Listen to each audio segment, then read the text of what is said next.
No hay más que un problema filosófico verdaderamente serio, el suicidio. Juzgar si la vida vale o no vale la pena de ser vivida es responder a la pregunta fundamental de la filosofía.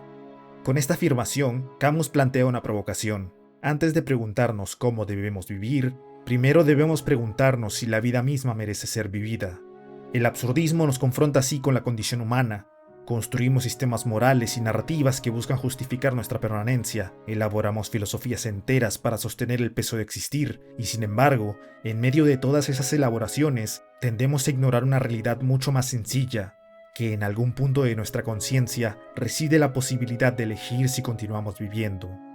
Pero esta pregunta no permanece confinada al terreno de la filosofía.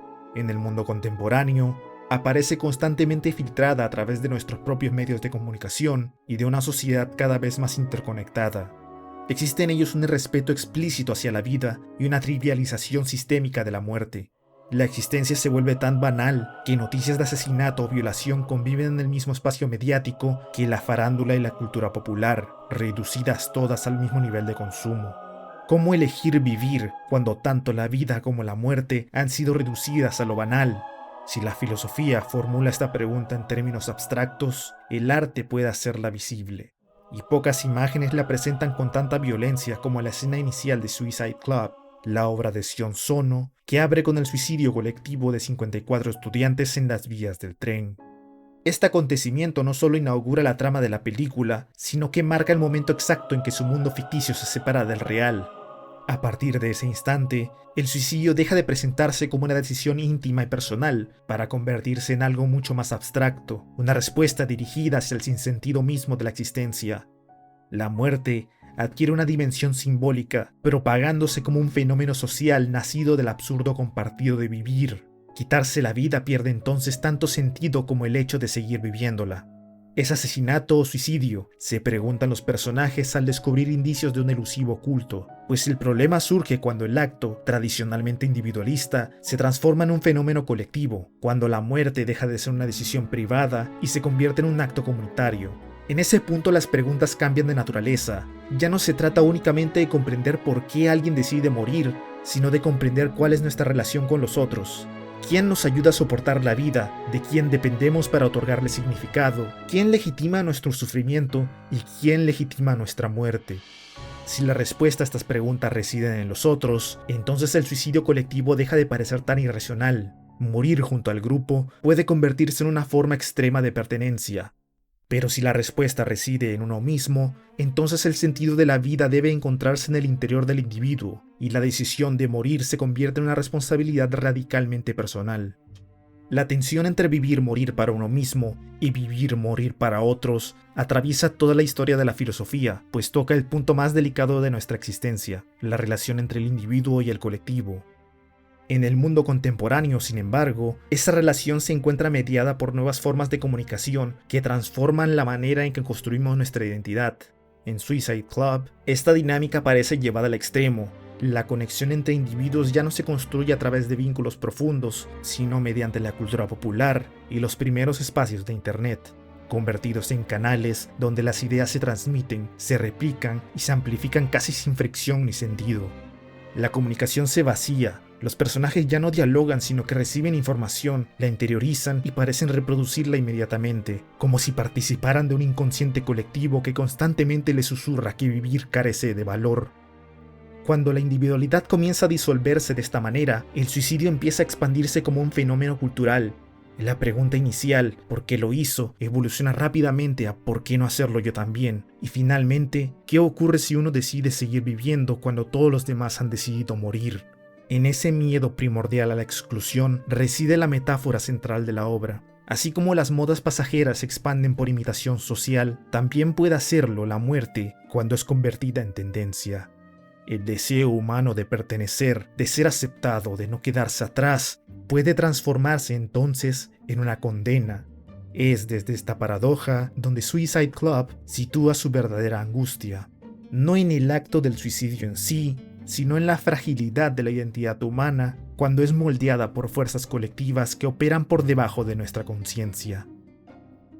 La alienación que propone la película nace, en gran medida, de los roles que los individuos ocupan dentro de la estructura social. Ser estudiante, padre, artista, policía o simple espectador implica habitar un conjunto de expectativas que delimitan la forma en que pensamos, sentimos y nos comunicamos.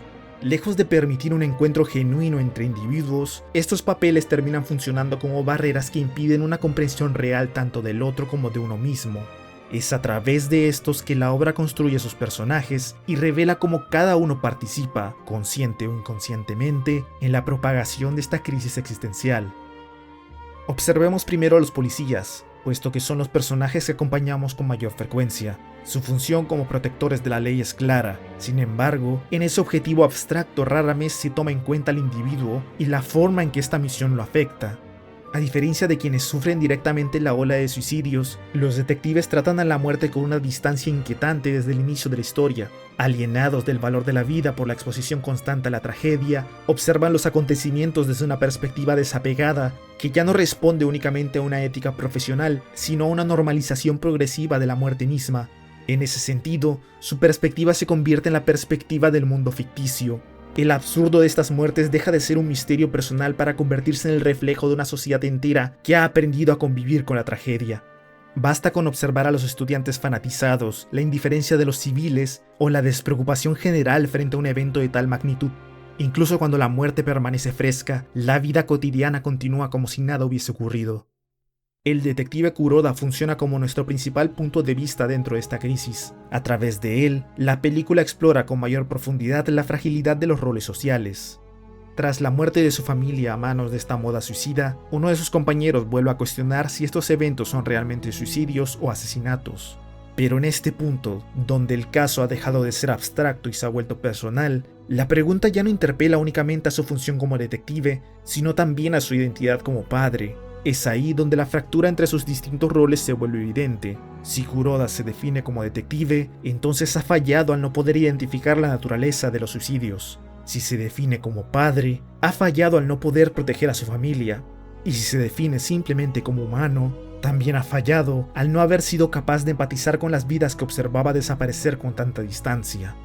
La llamada telefónica del misterioso joven empuja esta crisis aún más lejos, obligándolo a confrontar una pregunta mucho más incómoda.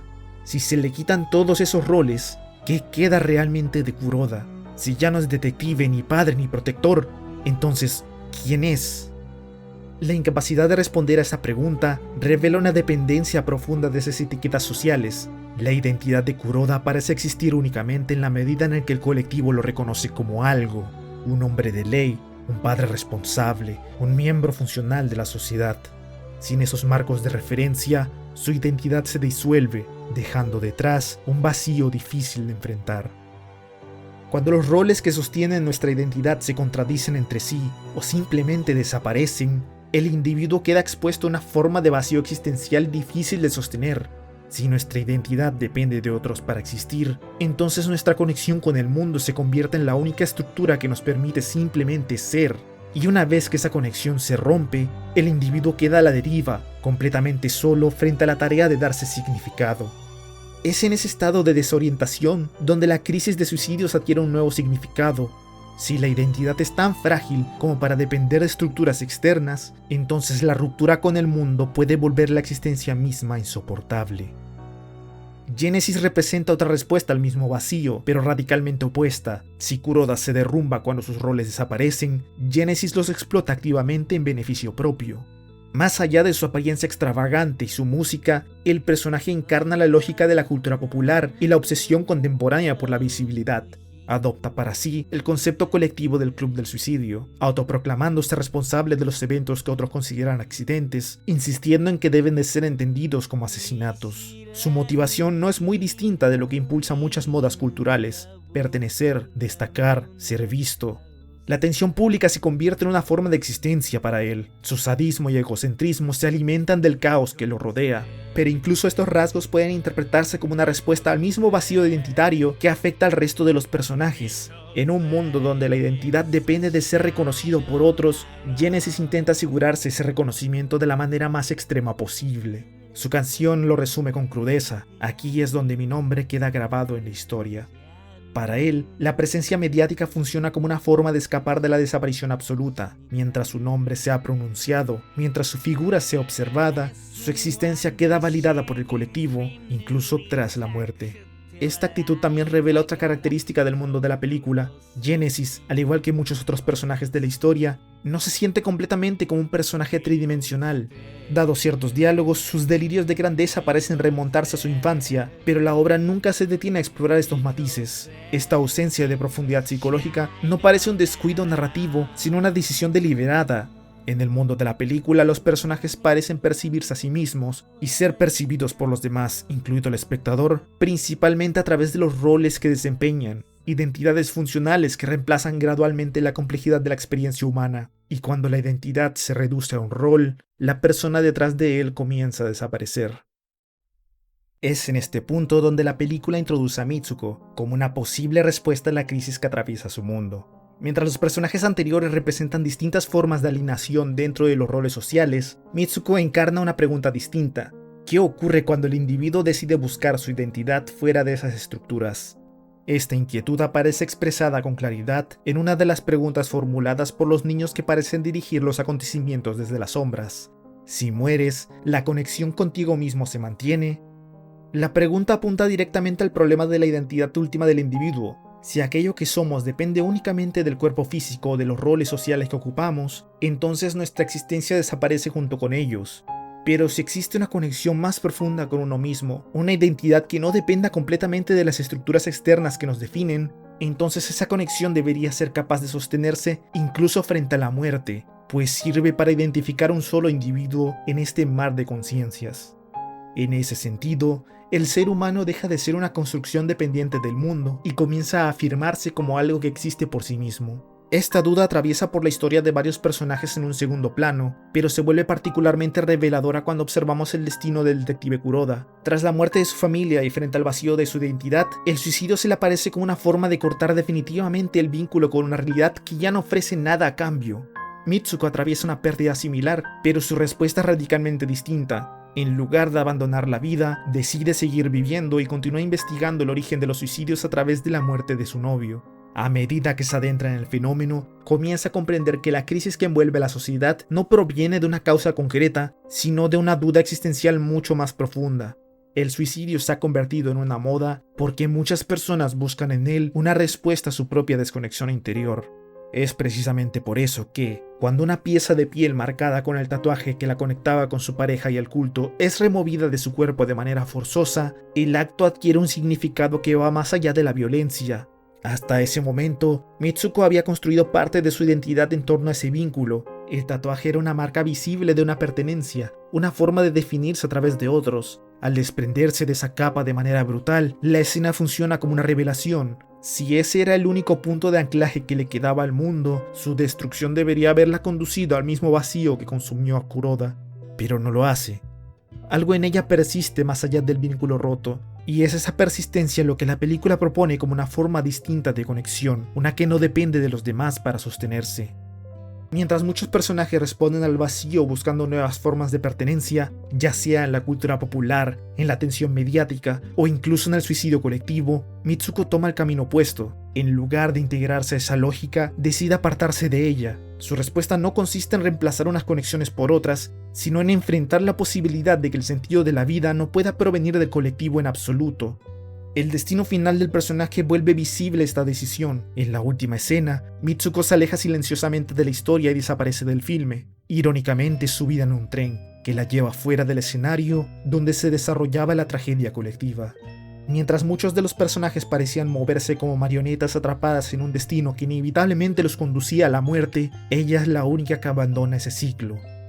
Al hacerlo también deja atrás el rol que la definía dentro de él. Ya no es víctima, ni testigo, ni novia, ni investigadora, simplemente es. Su libertad, sin embargo, también implica una forma de soledad. La historia sugiere que una verdadera conexión con uno mismo requiere cierto grado de distancia frente a una sociedad que constantemente intenta absorber al individuo dentro de identidades colectivas. Encontrarse a uno mismo implica entonces, al menos por un momento, separarse del ruido del mundo. En una cultura donde incluso el suicidio puede convertirse en una moda colectiva, este gesto se vuelve profundamente subversivo. Cuando la identidad depende de la mirada de los demás, las ideas se propagan, las conductas se imitan y hasta la muerte puede transformarse en un acto replicable. Bajo esa lógica, ni siquiera el suicidio puede considerarse plenamente individual. La vida y la muerte terminan funcionando como comportamientos que circulan dentro de un mismo sistema social. Frente a esto, el verdadero acto de rebeldía no consiste en quitarse la vida, sino en reclamarla como algo propio. Conectarse con uno mismo implica comprenderse, buscarse y en ocasiones apartarse del ruido del mundo para ejercer un auténtico libre albedrío. En una sociedad donde las modas pueden invadir incluso los aspectos más íntimos de la vida, el individualismo aparece como una forma de preservar la singularidad humana. Después de todo, como escribió Albert Camus, uno necesita más coraje para vivir que para quitarse la vida. Pero la verdadera inquietud no es decidir entre vivir o morir, sino en descubrir si esa decisión realmente nos pertenece.